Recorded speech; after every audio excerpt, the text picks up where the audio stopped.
प्यारे बच्चों, हम अब थोड़ा सा काव्यांश की ओर बढ़े।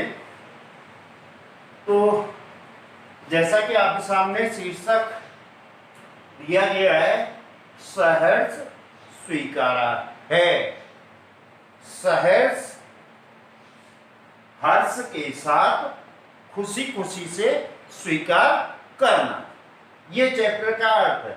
सहर्ष स्वीकारा है, तो वही यहाँ पर सहर्ष का मतलब होता है हर्ष के साथ, प्रसन्नता के साथ खुशी खुशी स्वीकार करना।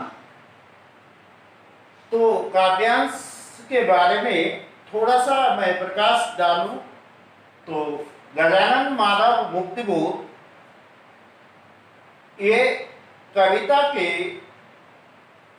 नई कविता के प्रतिनिधि कवि हैं। गजानन माधव मुक्तिबोध अपने जीवन के अनुभवों, जीवन की उपलब्धि, जीवन में जो प्राप्त, जो कुछ भी उनके द्वारा पलक या अपलक, सामने या अप्रत्यक्ष रूप में जो भी उन्होंने हासिल किया है, उसके पीछे उनके किसी अज्ञात प्रेमी का सहयोग निरंतर बना रहता है।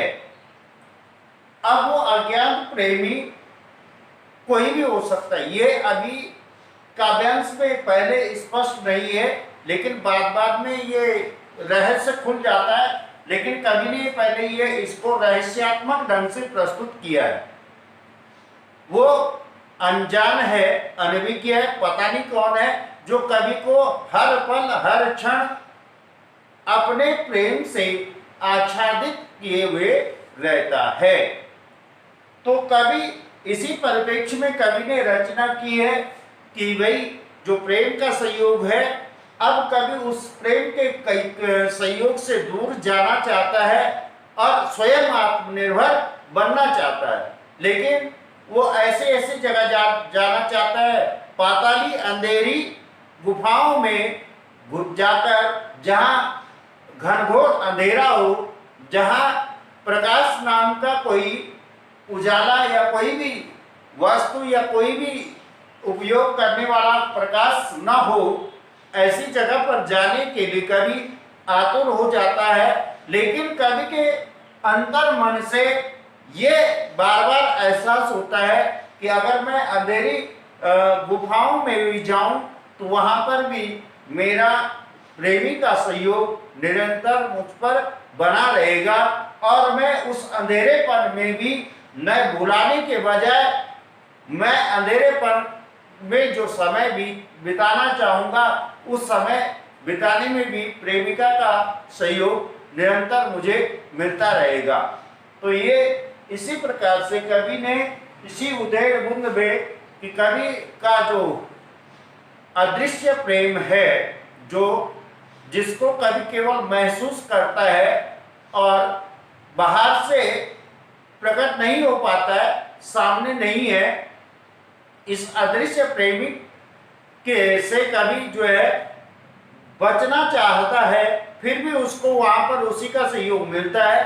तो ये सारी काव्यांश में इसी बात को यहाँ पर विस्तृत रूप से समझाने का प्रयास किया गया है। मैंने कुछ शब्दार्थ लिखे हैं जो काव्यांश में आएंगे। सहर्ष हर्ष के साथ, अभी मैंने बताया स्वीकारा माने स्वीकार किया, स्वीकार किया। फिर आता है गर्वीली गरीबी। तो गर्वीली गरीबी क्या होता है काव्यांश में? गरीबी मैंने केवल यहाँ पर गर्वीली लिखा हुआ, तो गर्वीली माने होता है स्वाभिमानी, गर्व करने योग्य, अपने पर गर्व करने योग्य। तो यह है स्वाभिमानी गर्वीली। गंभीर, गहन, गहरा चिंतन करना, विचार करना, ये काव्यांश में आपको देखने को मिलेगा। सरिता नदी, अभिनव, अभिनव माने होता है नया, कुछ नया करना, नया कुछ करना। मौलिक, स्वनिर्मित मौलिक माने होता है अपने द्वारा निर्माण किया हुआ, अपने द्वारा बनाया हुआ, स्वनिर्मित जिसको हम कहते हैं। और विचार वैभव, समृद्ध, उच्च विचार, ऊंचे विचार, शुद्ध विचार, ये सब कवि ने यहाँ पर मैं शाब्दिक अर्थ दिया हूं। मैं काव्यांश को पढ़ूंगा और इसके साथ आपको समझने का भी, इन शब्दों के माध्यम से आप स्वयं समझने का प्रयास करेंगे। जिंदगी में जो कुछ है, जो भी है, सहज स्वीकारा है। मेरे जीवन में, मेरी जिंदगी में जो कुछ भी मेरे पास है, जो भी मैंने उपलब्धि हासिल की है, वो मैंने क्या किया? सहज स्वीकार किया है, खुशी खुशी स्वीकार किया है। आ गया सहज का मतलब खुशी खुशी स्वीकार करना। इसलिए जो कुछ भी मेरा है, जिस पर मैं अपना अधिकार समझता हूं, इसलिए जो कुछ भी मेरा है, जिस पर मैं अपना अधिकार समझ सकता हूं, वह तुम्हें प्यारा है। अब तुम्हें कौन है? जो प्रेमी, अदृश्य प्रेमी है, जो दिखाई नहीं देता है, लेकिन कवि को हर पल हर क्षण सहयोग प्रदान करता रहता है। तो उसी के लिए कवि कह रहा है वह तुम्हें प्यारा है। जो भी क्या है? इसलिए कि जो कुछ भी मेरा है, जिसको मैं अपना कह सकूं, जिस पर मेरा अधिकार है, वो प्रेमिका को प्रिय है, उस अदृश्य प्रेमिका को या प्रेमी को प्रिय है। गर्वीली गरीबी या गर्वीली गरीबी, ये गंभीर अनुभव, यह विचार वैभव सब। अब क्या कह रहा है? देखिए मैंने शब्दार्थ भी लिखवाया है। गर्वीली गरीबी, गर्व करने योग्य, स्वाभिमानी गरीबी। अब गरीबी का एक उदाहरण देखिए। एक गरीब व्यक्ति है, उसका कपड़ा फटा हुआ है, पुराना कपड़ा है, शर्ट है या पैंट है, जो भी है, उसने, उसका जो वस्त्र है, उसने पुराना भरी ही है, फटा हुआ है, उसने सी दिया है, उसको प्रेस कर दिया है, प्रेस करके उसने पहना हुआ, तो वो क्या है? स्वाभिमानी है। अपने द्वारा अपना सामान, उस पर वो क्या कर रहा है? गर्व कर रहा है। किसी का अच्छा है उस पर गर्व नहीं कर सकते हम। अपने ही जो अधिकार क्षेत्र में आता है, हमारे जो अधिकार क्षेत्र में आप जिसको हम अपना समझते, उस पर गर्व करना, तो क्या है? स्वाभिमान, जिस पर हम समझते, गर्व महसूस जिस पर हम समझ सकते। फिर दूसरा शब्द आया यहाँ पर, ये गंभीर अनुभव। अब गंभीर का मतलब मैंने बताया, गंभीर माने होता है गहरा, गहन, गहराई से सोचना, गहराई से चिंतन करना। काव्यांश में इस रूप में लिया गया है। फिर क्या कह रहा है? यह विचार वैभव। अब विचार वैभव के लिए मैंने क्या बताया अभी आपको? विचार वैभव माने समृद्ध या उच्च विचार, ऊंची सोच रखना, समृद्ध सोच रखना।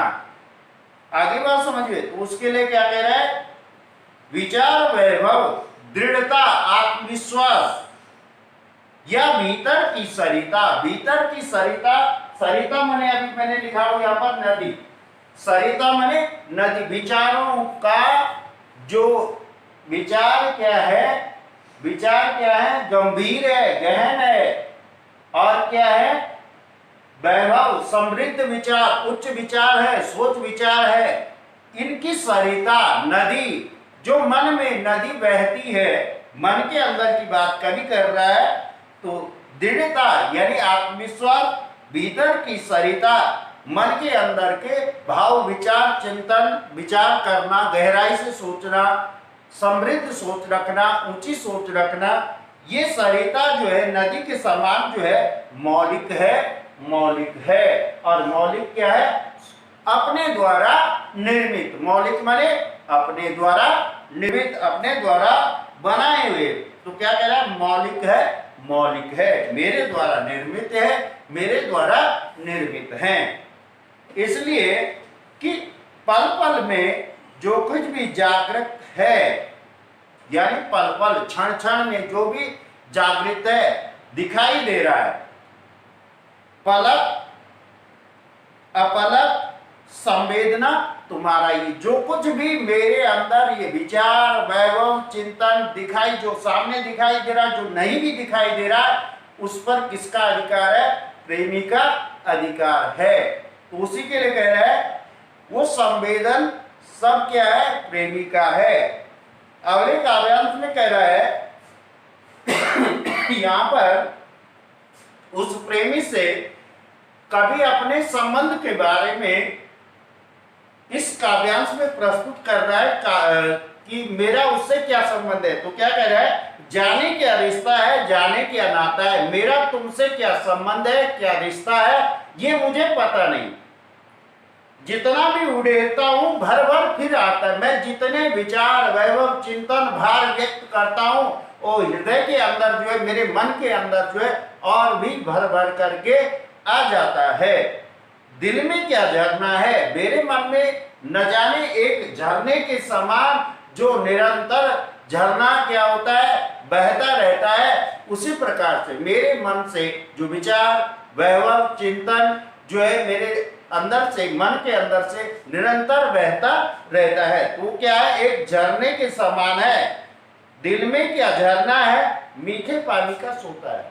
मीठे पानी का स्रोत, सोता का मतलब होता है पानी का स्रोत। जैसे मीठे पानी का कोई स्रोत होता है, ऐसे मेरे मन के अंदर विचार वैभव मौलिक सरिता अभिनव जितने शब्द लिखे हैं कवि ने, ये सब मेरे मन के अंदर हैं। क्या कह रहा है कवि?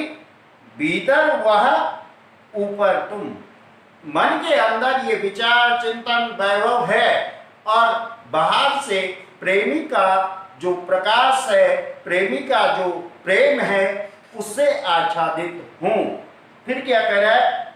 कैसे है? मुस्काता चांद जो धरती पर रात भर, मुझ पर तू ही तुम्हारा ही खिलता हुआ चेहरा है। जिस प्रकार से रात्रि के समय चांद का प्रकाश पृथ्वी पर फैला होता है, उसी प्रकार से तुम्हारा ये खिलता हुआ चेहरा मेरे क्या है? खिलता चेहरा है।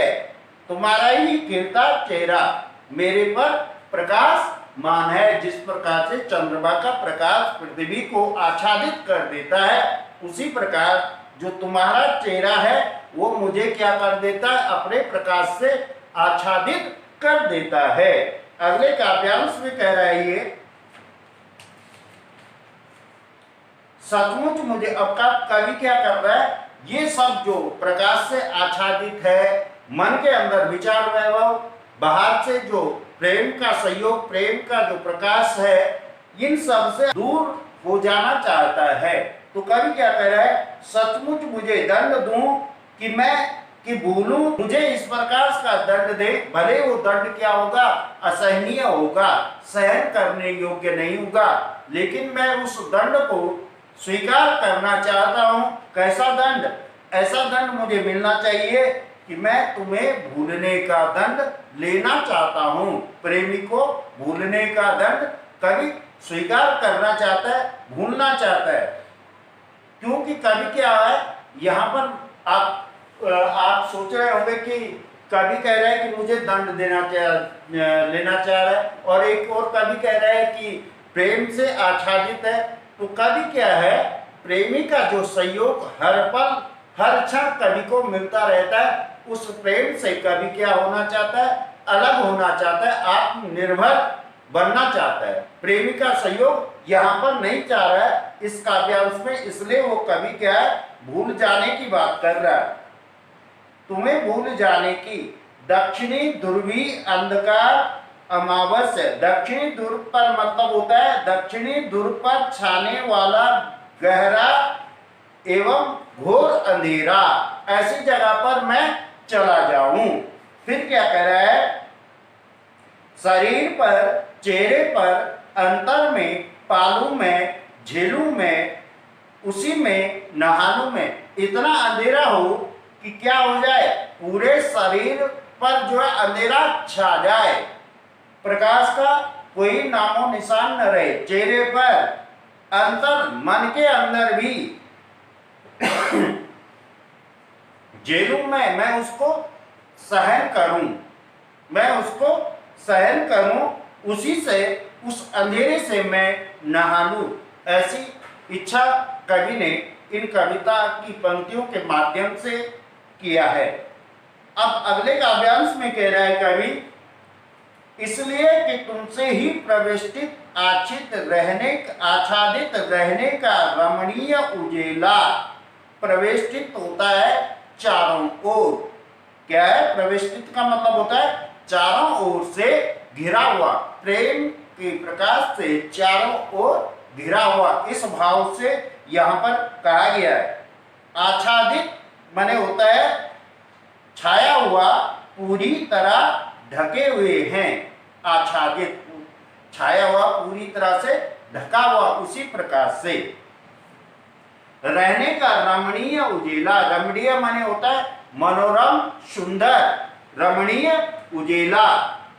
उजेला माने होता है प्रकाश, उजाला। तो जो प्रेम का उजाला है उसके लिए कवि कह रहा है, तो क्या कह रहा है? नहीं सहा नहीं जाता, नहीं सहा जाता। अब ये जो संयोग है, उजाला है, प्रकाश है प्रेमी का, वो अब सहन नहीं होता, सहन नहीं किया जाता। ममता के बादल की मंडराती कोमलता भीतर पिराती है। ममता, अपनापन, अपनत्व, मंडराती छाई हुई इर्द गिर्द घूमती है जो प्रेमी की भावनाएं। पिराती दर्द करना, पिराती माने होता है दर्द करती हैं। अक्षम, असमर्थ बना देती है मुझे। प्रेम का सहयोग क्या करती है? मुझे अक्षम माने असमर्थ बना देती है, कमजोर और अक्षम बना देती है। अब हो गई है, मैं इन संयोग से क्या हो गया हूं? कमजोर, असहाय होने लगा। अभी मैंने कहा थोड़ी देर में पहले कह रहा था कि कवि क्या क्या करना चाह रहा है? आत्मनिर्भर बनना चाहता, प्रेमी का सहयोग नहीं लेना चाहता। वही बात यहाँ पर कह रहा है कि मैं आपके सहयोग से, आपका जो प्रेम है उस सहयोग से मैं अब क्या पढ़ने लग गया हूं? कमजोर पढ़ने लगा हूं।